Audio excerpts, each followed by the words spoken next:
Is that really what we want? What the defense should be pushing for now is... testimony! Objection!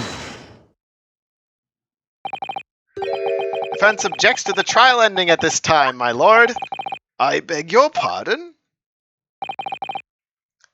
We demand one final testimony! Bum, bum, bum, bum, bum, bum, bum.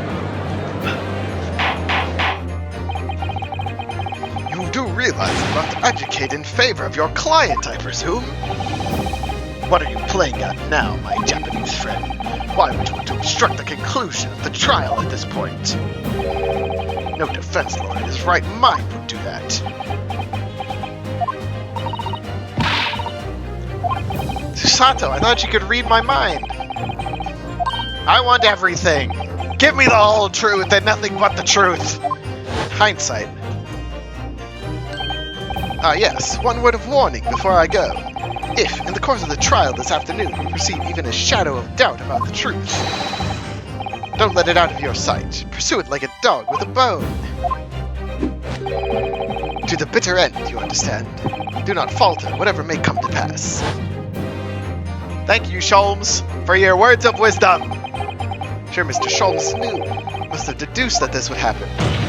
How come he can deduce that this is gonna happen, but he can't figure out that a man wasn't eating his soap? Secure an acquittal. Obviously. That's not all. I believe that I have a duty to the court to pursue the whole truth of the case until every last detail is laid bare. That is why the defense calls for further testimony from Dr. Scythe. Testimony from me? About what? The same man who almost got everyone killed because of an anti-gravity device. About the nature of your collaboration with Mr. Enoch Drebber. Ha! Because it's escaped your attention, I've already admitted everything I did. The whole truth has already been revealed. Stop wasting everyone's time. His lordship made very plain your client would get the acquittal you wanted for him. There's simply no point to protracting this business further with another tedious cross-examination. Objection!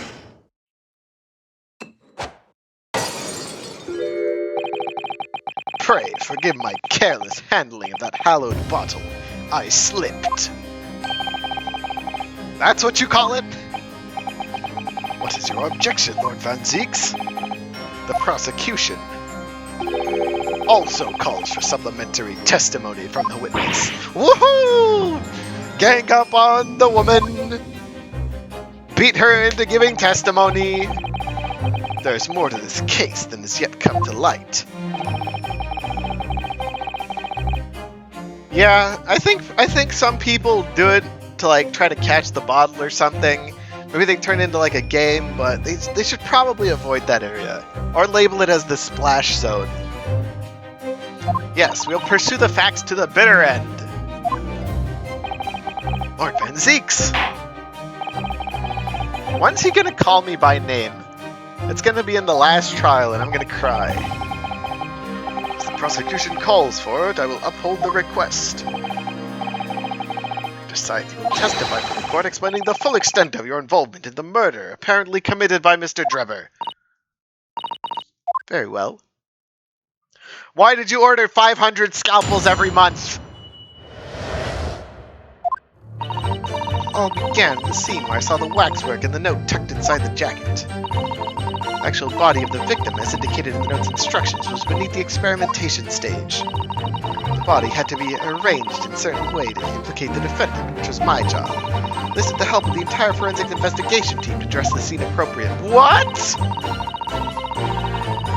State secret to the highest level, I had to protect it.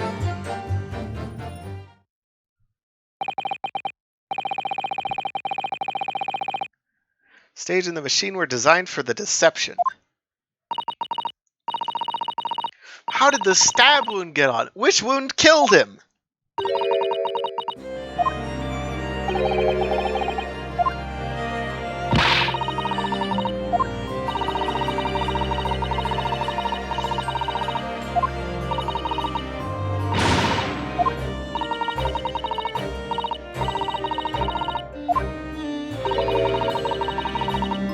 didn't even tell Gregson!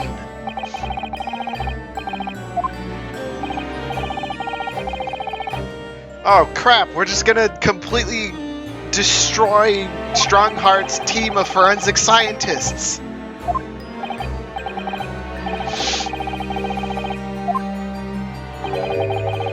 Look at her face!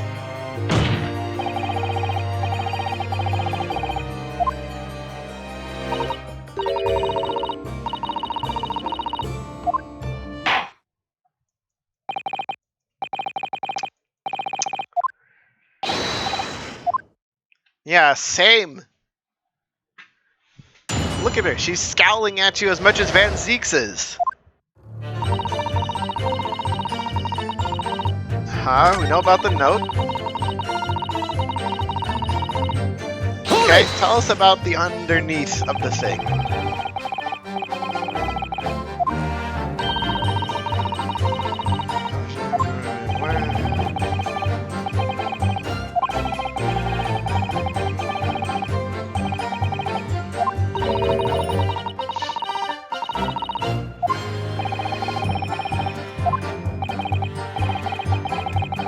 Covered by Trevor and returned him out to spells.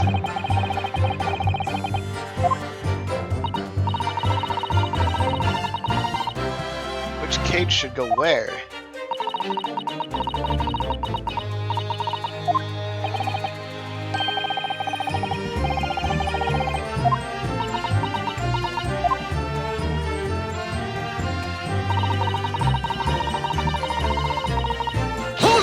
So, he died from the neck wound, and you stabbed him with the screwdriver.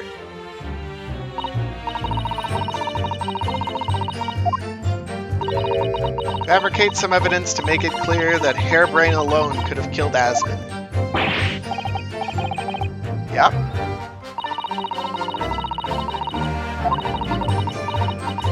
You took Andrew to stab him?!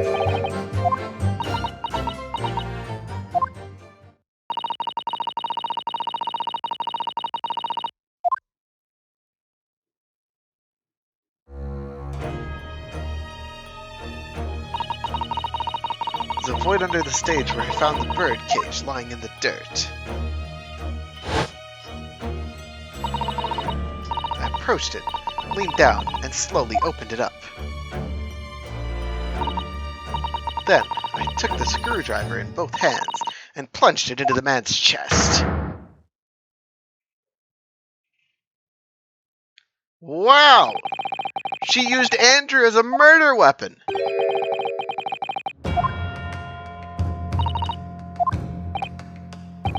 So the actual cause of death was trauma resulting from a 30-foot drop. My word.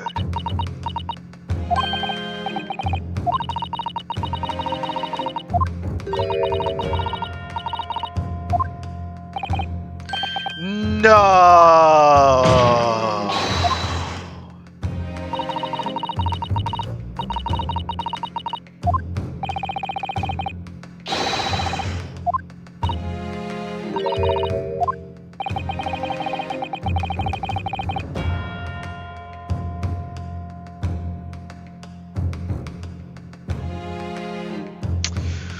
Whew. I assume I can switch these out later. So let's do what she... No, let's do the cause of death.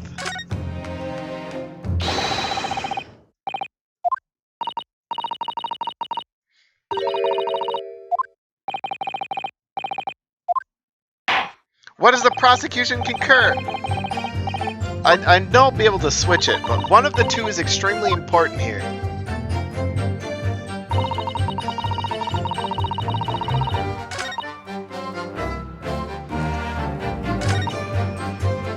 Hold it!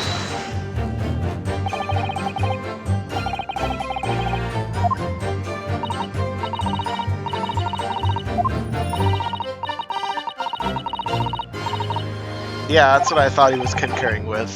I was yelling too much. Okay.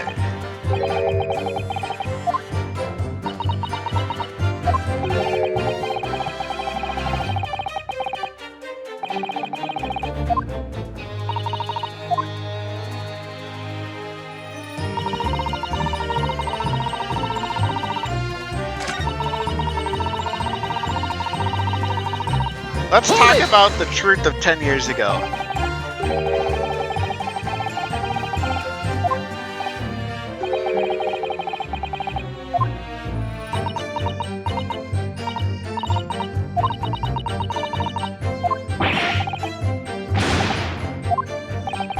Poor Jerry number 6.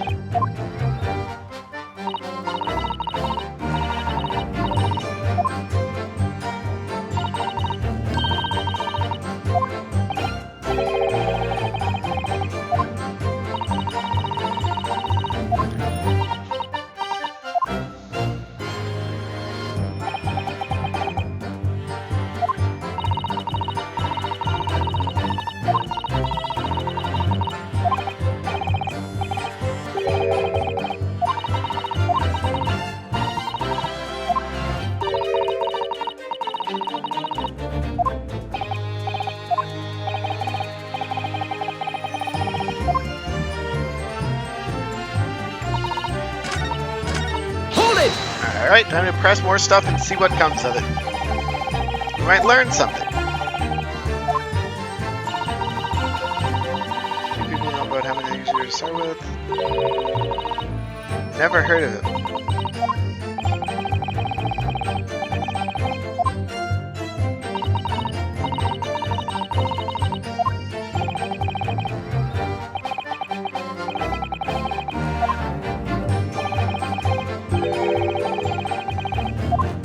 Poor Gregson.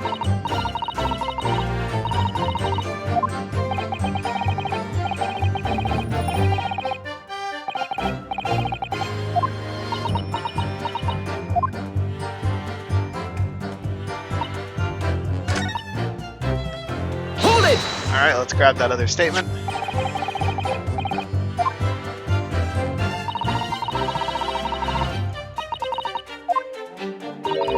Yeah, Gregson's going to France!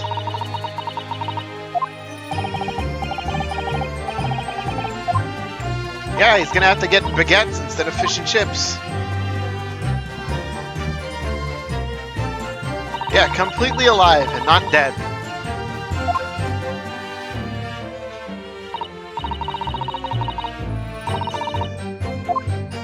I still want to know what the point of that communication we found out about at the end of the last game was.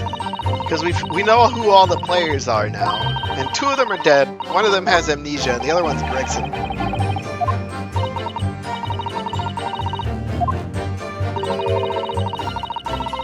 Yeah. Let's change the statement.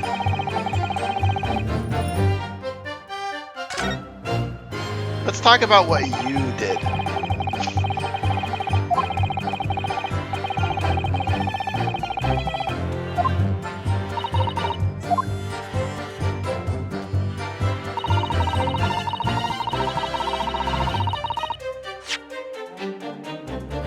Alright, what does that mean?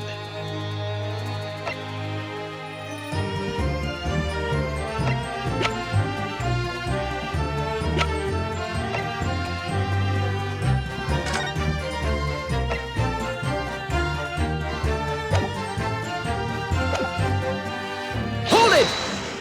Let's talk about chest stabbing.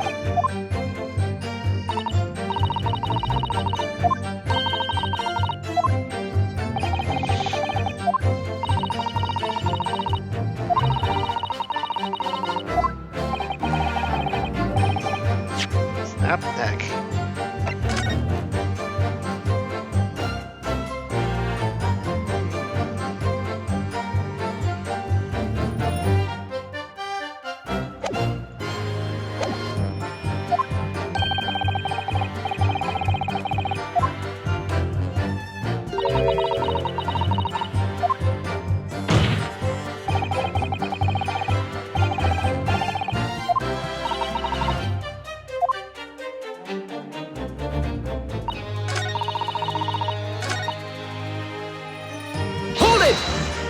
Just keep pressing stuff for now, see if we can get a reaction out of, oh, what's his name?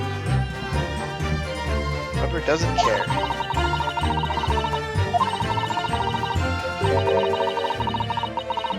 Chivalry. Yeah!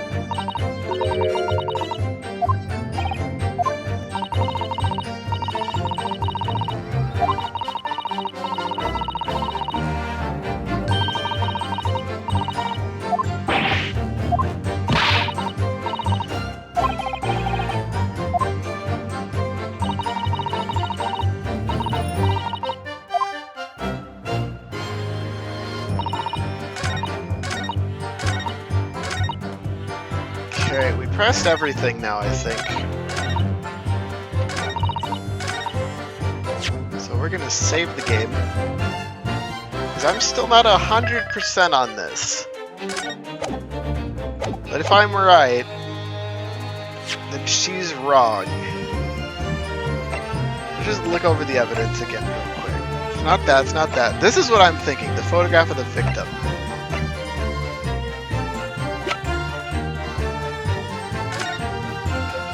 This isn't important. That's the only thing I can think of right now to present here. Because there's still some blood going down his coat. So if he was already dead, there wouldn't have been blood, right? Objection! Or it wouldn't have trailed. Especially not downward.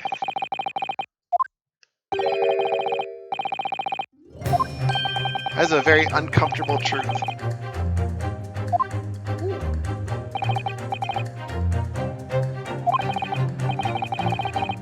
Dr. Scythe, in that last statement of yours, there's just one point. It seems to defy explanation. Yeah, I know, this is a good one. Out with it, my learned friend. There's an obvious inconsistency between your description and this photograph. It shows the victim in the birdcage following the events that led to his death. Objection! The court has already examined that photograph in depth. There's nothing new. Objection! Yes, we've already considered it, that's true. Now I know the facts to be different. What do you mean? I believe we should let the defense explain. Where in this photograph we see the inconsistency with the witness's statement. The blood? Take that! Look closely at the bloodstain on the victim's chest. You think it's the glass? No, it's gotta be about the victim's body. This picture was taken after she moved it. It clearly extends in a downward direction toward the man's feet. Why is that significant? The victim was stabbed moments before the kinesis machine was set in motion. That's entirely expected. Ah, of course. No, that's not what happened. Exactly, my lord. Scythe made it very clear in her testimony just now. The point at which she stole Professor Hairbrain's screwdriver and stabbed the victim was after the grand deception was set in motion, when the birdcage had fallen below the stage, out of sight. The shape of it, it's clear the birdcage would have fallen on its side after a 30-foot drop. The victim had been stabbed whilst inside the birdcage in that position. Blood from the wound would have spread out equally in all directions. For it to have formed the longitudinal appearance we see in this picture is inconceivable. Ah! Given that the victim's blood seeped vertically downward from the wound, it must be the case that when you stabbed Mr. Asman, he was standing up! Short, Dr. Scythe. Your latest testimony was a total fabrication! I never would have guessed that friggin' Weber, whatever, was not actually the killer. I've been under great misapprehension here. What? What sort of misapprehension? Dr. Scythe, you claim you were coerced into helping Mr. Drebber as a result of the note he left in the waxwork. You claim that you made changes at the scene of the crime to implicate the defendant. You claim you authored a fake autopsy report to cover your tracks. But one of those claims is an out-and-out lie. Because the question of what the bloodstain really tells us has only one possible answer. If that's the case, what is it, man? council, you've clearly struck upon a revelation. Now tell the court what it is. What part of Dr. Scythe's story is shown to be a lie by the contradiction in her testimony? The stabbing of the victim. The answer is very simple if you consider the sequence of events. If, when the victim was stabbed, the blood from the wound seeped downward as it did, be sure the victim must have been either sitting or standing upright at the time. As you rightly pointed out, the birdcage would have fallen on its side while beneath the stage. Yes, it would, which tells us the victim must have been in that position of his own accord. Objection! That's impossible! The man was dead, remember? No, there's another misapprehension.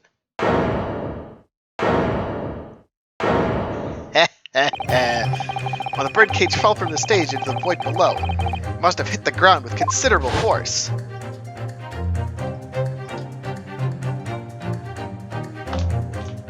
Ah! Mr. Asmund didn't die in the fall.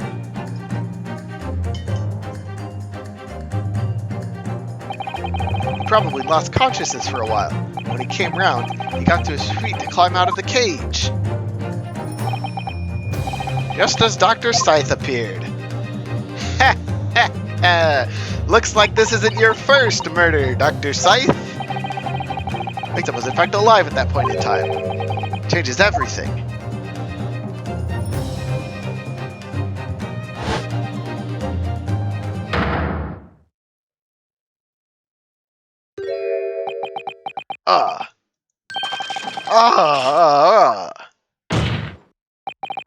Mr. Odie Asmund's killer wasn't the defendant, Professor Albert Hairbrain, nor was it the mastermind behind the stage trickery, Mr. Enoch Drebber. It was you, Courtney Scythe! Arg! I like how Madame Tuspells is left standing. Order, order, order! Can this possibly be true? Have you been taking me for a fool? It was you, was it? You killed him? You hoped that by admitting to being an accomplice in Mr. Drebber's scheme, the trial would end. Before you were accused of a far worse crime. Cold-blooded murder! Oh, do shut up! You're so desperate now, you're making all of this up! As if I would do something Objection! like that. Susato?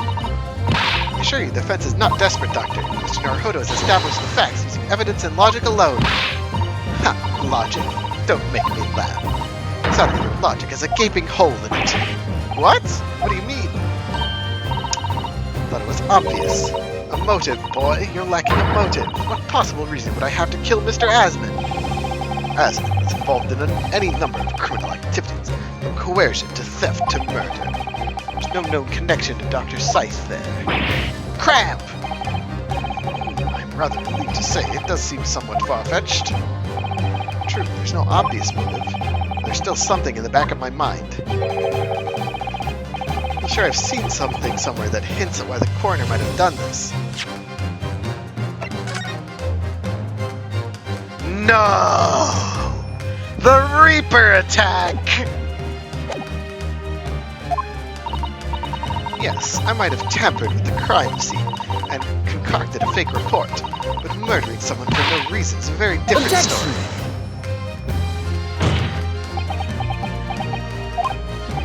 No.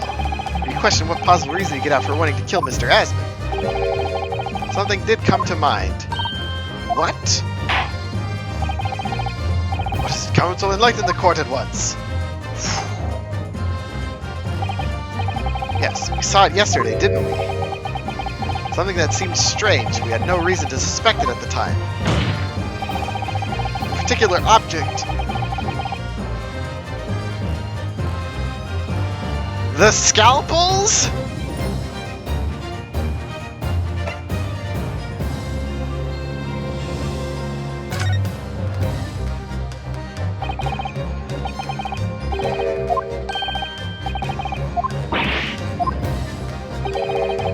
It appears that word has struck a chord, Doctor. The 500 scalpels?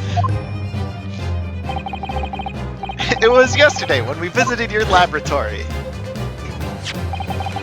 Look at this big thick book here. It appears to be an accounting ledger. It's a record of forensics investigation. Oh? What is it? It's clear the team purchases various equipment and supplies on a monthly basis, but... well, one entry seems rather strange. Really? In what way? Buying 500 scalpels every month! Why is this connected to Osmond? 500 scalpels a month! At first I wondered what on earth you could be using that many scalpels for. But actually, I realized it's not the scalpels themselves that are significant. It's the money for them, disappearing every month from the department's accounts! Asmon's criminal organization relied heavily on extortion for its funding. Tracing the money from the forensic investigation team would find out where it was going. It would be extremely straightforward. 10 years ago, when Mr. Asmon was still a journalist and wrote this article about Mr. Drebber, he may well have stumbled upon information he was researching for the story. Information relating to Dr. Scythe's darkest secret he would use to rack money from him for the next decade. Our darkest secret? Good lord, you mean? I don't know what happened on the night of that execution 10 years ago, but clearly the opportunity to rid yourself of that menace was too tempting to pass up. So in the end, you weren't coerced at all, were you? You did it entirely of your own free will. You stabbed Mr. Asmon in the heart with all your might. To silence the blackmailer who knew your dark secret forever!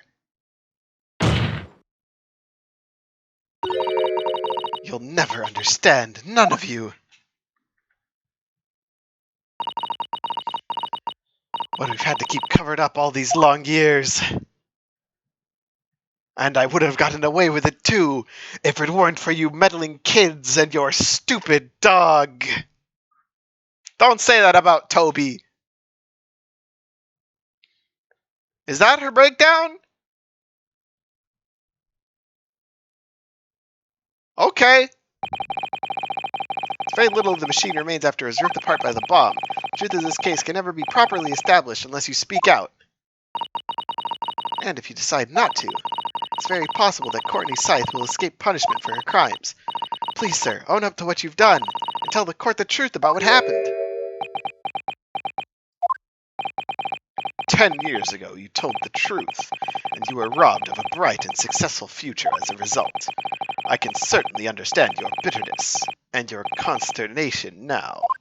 However, this is surely the chance you've been waiting for to sever the hold that fate's had over you all these years. Super high voltage instantaneous kinesis. I mean, really.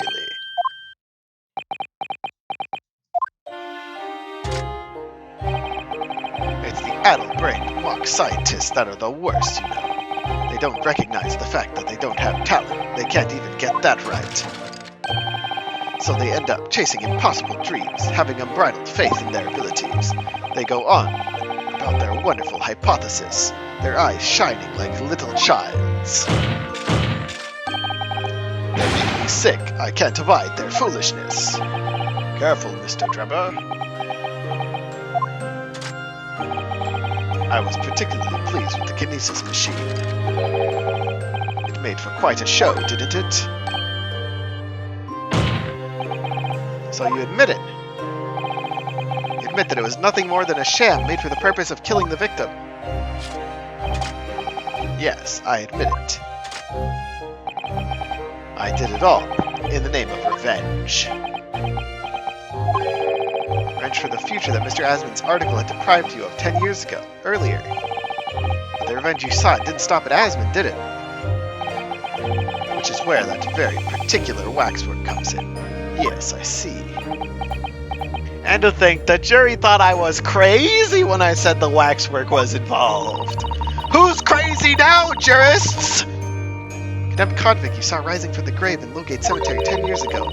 Your account of those events was all true. And obviously Scotland Yard couldn't afford to acknowledge what had happened, even if it meant discrediting a bright young man and crushing any future career he might have had. So your plan required that you abduct the particular waxwork model in order to exact your revenge on Scotland Yard as well, or on Dr. Scythe to be precise.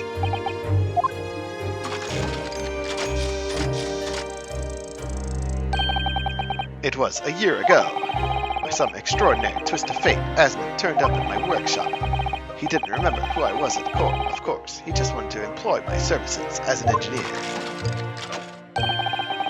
And he happened to have a paper with him. An article on the front page caught my eye about the coroner who handled that bogus autopsy being reported head of a new forensic team. When I learned that news, my cognitive processes started to devise the plan.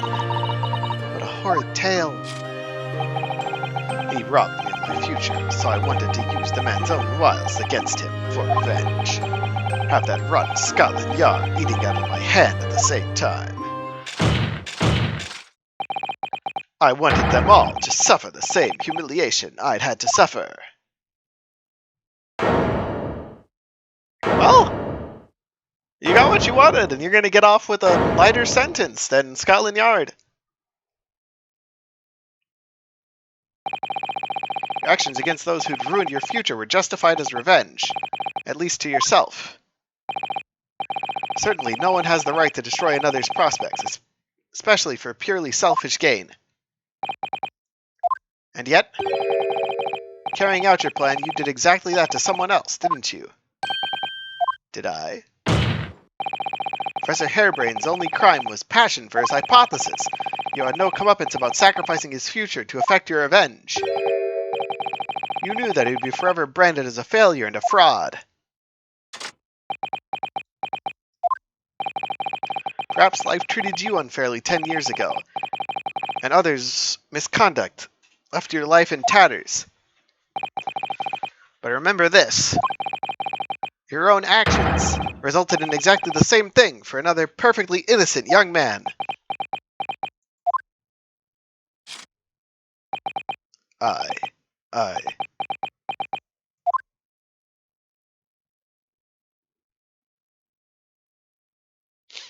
Can't believe I just noticed this, but he's like Sephiroth from behind. He's got like the black cloak, the long gray hair.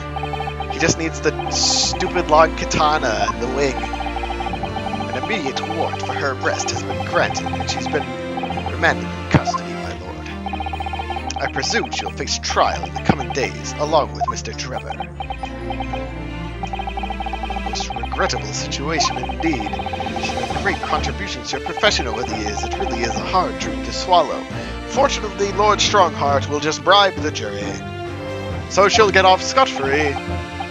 However, that is a topic for some future occasion. For now, Professor Harebrain.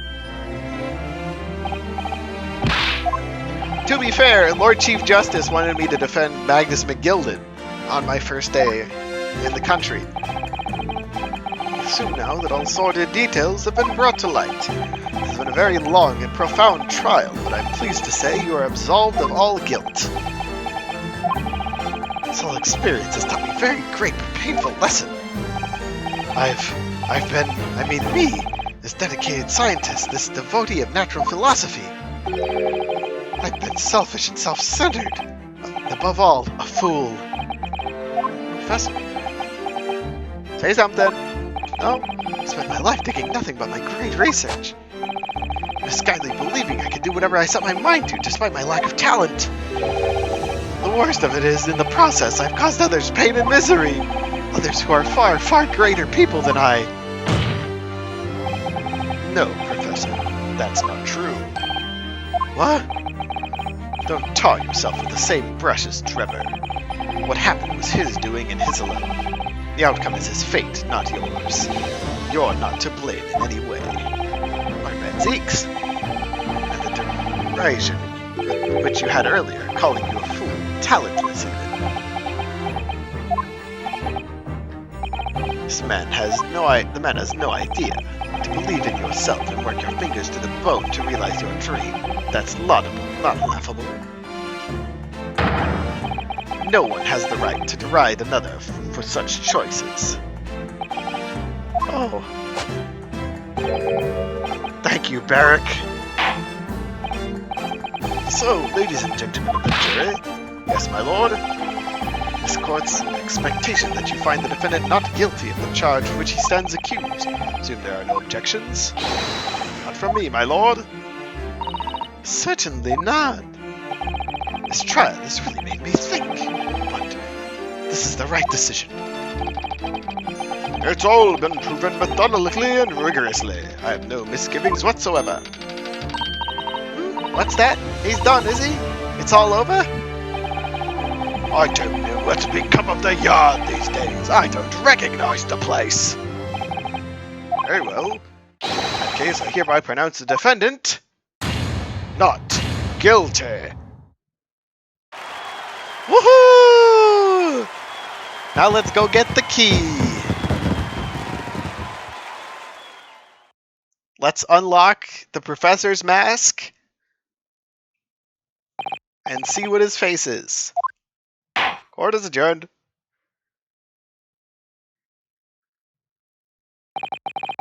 It's over.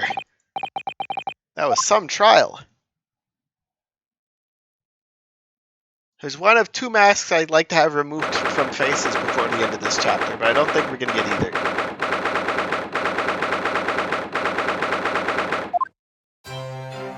Hello, Hairbrain.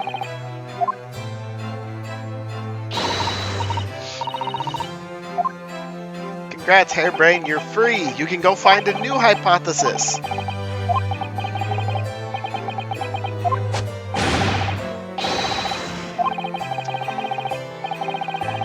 Just go find some real science to do. I believe in your brain, smart.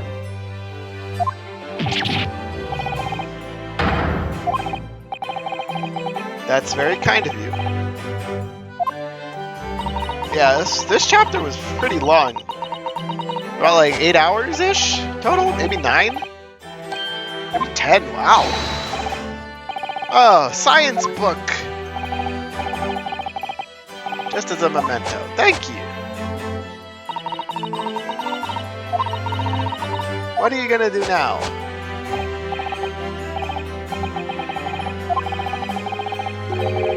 Uh-huh. A sightsee? The Great Exhibition, the Crystal Tower! The Russian spy! What? Barrack? What are you doing here? Why isn't he allowed to explore? Hi. Barrack. I'm sorry you had to go through that, Albert. Well, if I'm honest, it was terrifying. Like a great demon behind your bench there, snarling down your prey. You're one of the few true friends I have. Couldn't leave it to anybody else to handle the prosecution. Or the defense. Sorry? Or the defense? Did I hear that right? I always knew you had my best interest at heart, don't worry. How about you show me around while I'm here in town? It's been a long time since we left university. We have a lot to catch up on. Listen, Albert. In a few days, your acquittal will be made official. When that happens, you must head straight to Dover. I'll accompany you. What? From there, you'll cross the channel and make your way back to Germany. I've already purchased the tickets. But no, hold on a minute, Barrack. What about the Great Exhibition? This is the chance of a lifetime for me. I want to look around. No sightseeing out.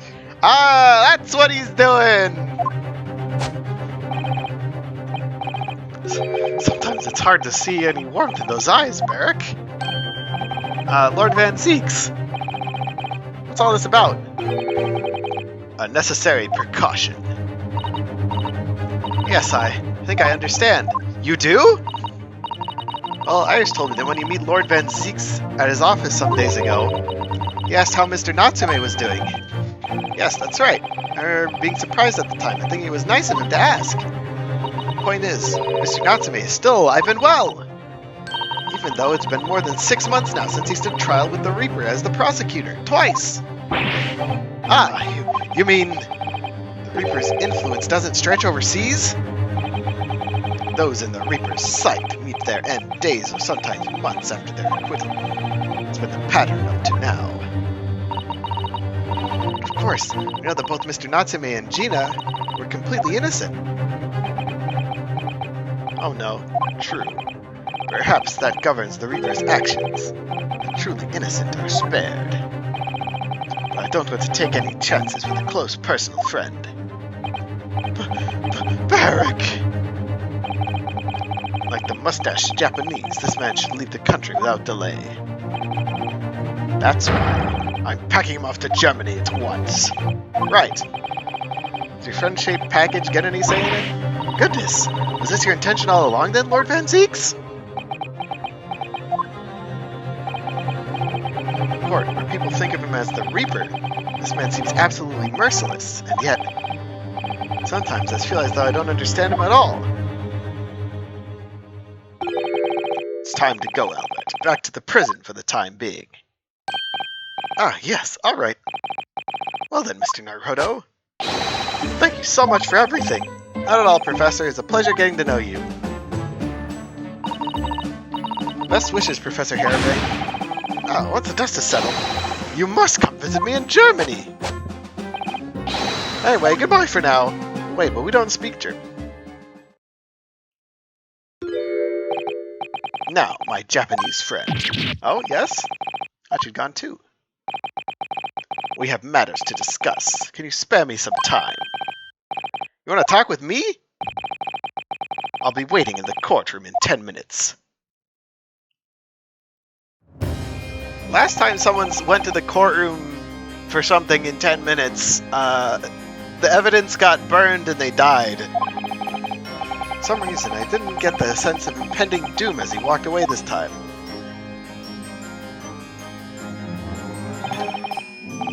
Enigma, Barrack Van Zieks. What does he want to discuss, I wonder? The answer awaits in the courtroom, I suppose. Here goes, then.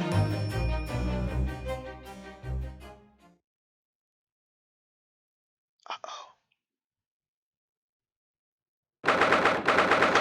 Okay, I thought it was jumping to a cutscene.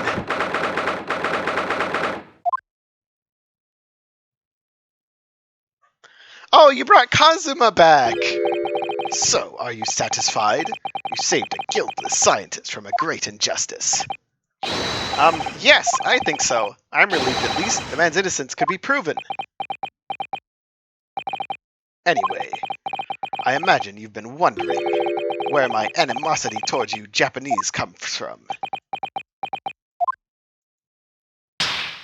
Yes! Yes, I have! I just thought you didn't like me. I imagine you saw me as a pretentious child from an unimportant land who had no business being here. Now I think differently. You clearly know our ways, so I'd guess that some specific incident led to your thorough dislike of my race. Will you tell me what happened, please? The Professor. I thought I'd never hear that name in this courtroom again, to be honest. He took your brother's life. Clint. My brother was Clint Van Zieks. 16 years ago, when I was still just in my teens, he was already the director of prosecutions and a key member of the judiciary. I look up to him. He was everything I aspired to be. He was involved in the establishment of justice systems in foreign countries as well. There were exchange programs between Britain and other nations too, to share knowledge and ideas. Part of one of those programs. 3 judicial students. 3! 3 of them! Oh God! We know 2! Yes! It was Dad! It was the judge! It was Dr. Mikotaba! Oh no! One day, Clint introduced me to the 3 visiting Japanese. I actually met my father. He and his colleagues were polite and amicable. They were adept at their work and exacting in their standards. So my first encounter with Japanese spirit made a very great impression on me. 6 years later, that's when it happened. Investigation was going nowhere. There was no suspects even, just an ever-growing list of victims. In the end, my brother became one of them. The last, in fact, before the case was finally resolved. Sorry, Lord Van Zieks. Truly. Clint was always ready to put his life on the line for justice anyway, so he wouldn't have wanted it any other way. He lost his life to the killer, but it was his victory in the end. For me personally, though, it was a great loss. I found myself in a very dark place indeed. When I finally found out the killer's identity, the reason why no one had been able to catch the man soon ceased to be a mystery. He'd been hiding in plain sight all the time. In plain sight? Are you aware of political events 10 years ago? The period of extremely sensitive diplomacy between the British and Japanese empires. A new treaty was being forged, I think. Correct. The Anglo-Japanese Treaty of Friendship and Navigation was being concluded. Leaders of both countries were deep in extensive political discussions. Which is why this particular killer's appearance in court was conducted as a closed trial. If the British public had known the identity of the killer, not only would the treaty have been in jeopardy, but our two nations could very well have ended up in war. What? A war? Between Britain and Japan? Something similar to the very first case of the first game? That would mean, oh my! You mean to say the professor was...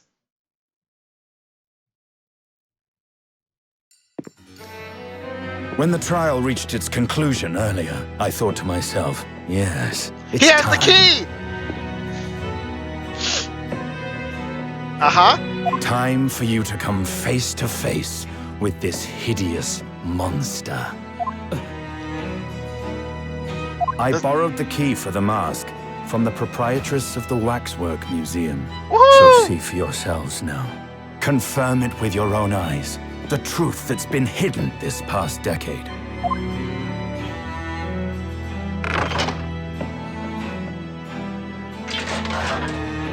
Oh! That's the professor? Yes, that's him. Until now, the thought never even crossed my mind. It crossed my mind. That the mass murderer, whose crimes shook Britain as never before, was Japanese. Wait To a be minute. fair, I thought Mikotaba could have That been the killer. face. I feel as though I've seen it somewhere. It's strangely familiar. Kazuma? Oh no, it's Asogi!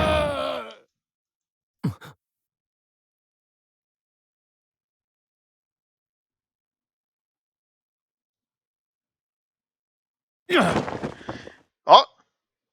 Oh! It's Father. Kazuma's father! What? Father? He's got an ascot!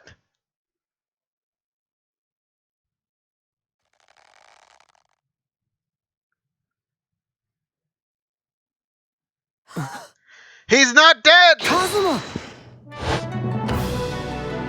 Woohoo! My Yeah! best friend, His theme Kazuma song! Asogi. It's playing! After a whole year, finally his memories returned. Yeah! He got a new haircut! As he stood there before me.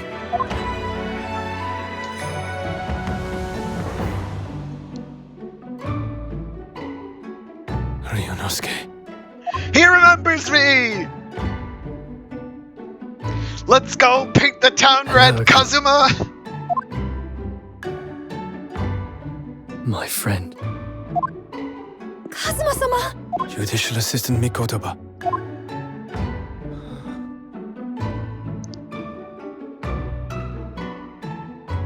It's been a very long road. It's been like 6 months.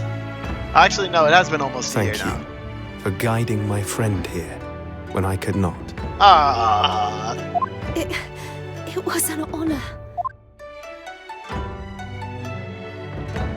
we can't give him the sword back now, though. He's I got knew his own you sword. wouldn't die that easily. Kazuma. I owe you thanks, too, for taking good care of that in my absence. Ah, yes, the katana. And your bandana. Karuma. The great blade of the Asogi clan.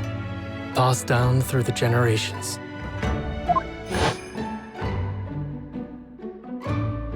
Wait, Asugi When we might have left been Japan, referring to Dad this instead of sword Kazuma. was at my friend's side.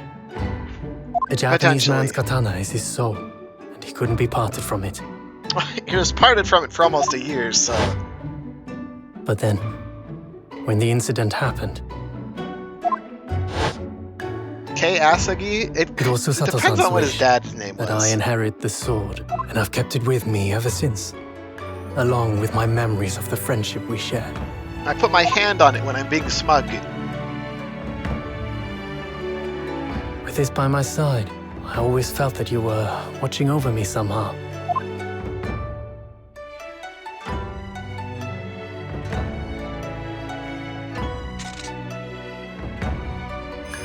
Holy crap! There's still 2 more cases left! Where else can they go from here? I've made it. At last. Father. Are you saying... Surely not. You mean, you knew all this time? I'm looking at it. But I still can't believe it. This mass murderer is Kazuma's father.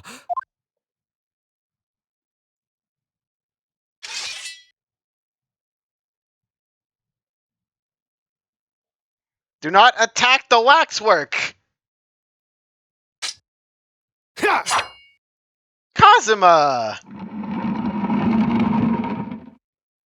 Do you know how much money that's gonna cost? What's her name? Whose name I completely forgot? Kazuma-sama.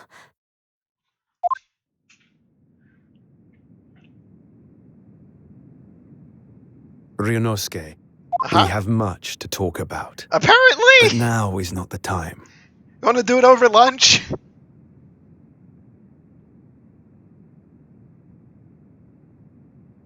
Yeah, Madame I'll be Tispelt is seeing gonna you. be angry.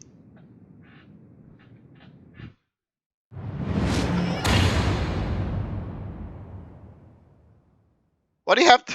Van Zeeks, where did you go? What do you have to That's say about this? All Kazuma said. Is he still Before here? he turned and left us there, in the courtroom. Barrack? Oh, he's still here. So, he's the living afterimage of the man who took my brother's life, is he? Yes, Kazuma Asogi, my best friend. 3 months ago, when Lord Strongheart introduced us, I had an inkling there was something there, some connection. Why did Lord Strongheart do that? Why did he make Kazuma Lord Van Zeek's apprentice? And when he was suffering amnesia, too, the man was apprehended, even executed. But his legacy just won't die. That's the sad truth. Anyway, that's all I had to say. I thank you for meeting with me, as I asked. Bye, Van Zeeks. It's been lovely seeing you. 10 years ago, my grandmother took me to the railway station. We were there to meet my father from the train. For me, it was the first time I'd ever seen him. Poor Susato-san was as tied up with painful memories. Yeah, I can't believe you figured out it was Kazuma, like, immediately. Took time to adjust to having father around, just when I was starting to get used to it. He called me into his study one day. Told me that a great friend of his had passed away in London. The friend had left behind a son, a boy 7 years my senior. Father told me the boy had made a promise to his late father. He was studying to become a defense lawyer. I wanted to help, so I studied to become a qualified judicial assistant.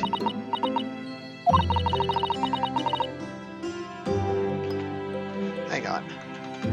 The court record is gone! As I'm sure you've worked out, that young man's name was Kazuma Asogi. So you see, that's how he and I met.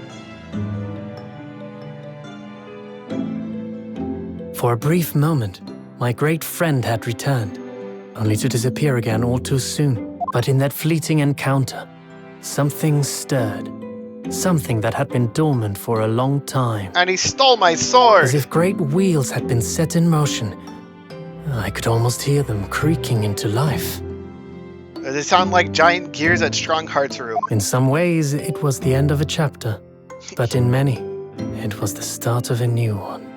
You don't say! Like at the end of chapter 3, leading into the start of chapter 4.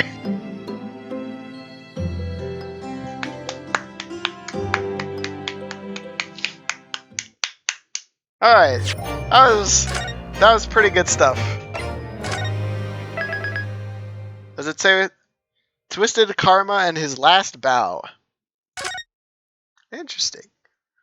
We're gonna get to that one next time because I don't want to end up getting super invested in the craziness that happens next, the investigation, Kazuma actually being the one prosecuting the next case. Whatever happens in chapter 4, I'm not ready for it. So we'll do that next time. Thank you for coming out and watching. I will hope to see you then. Goodbye.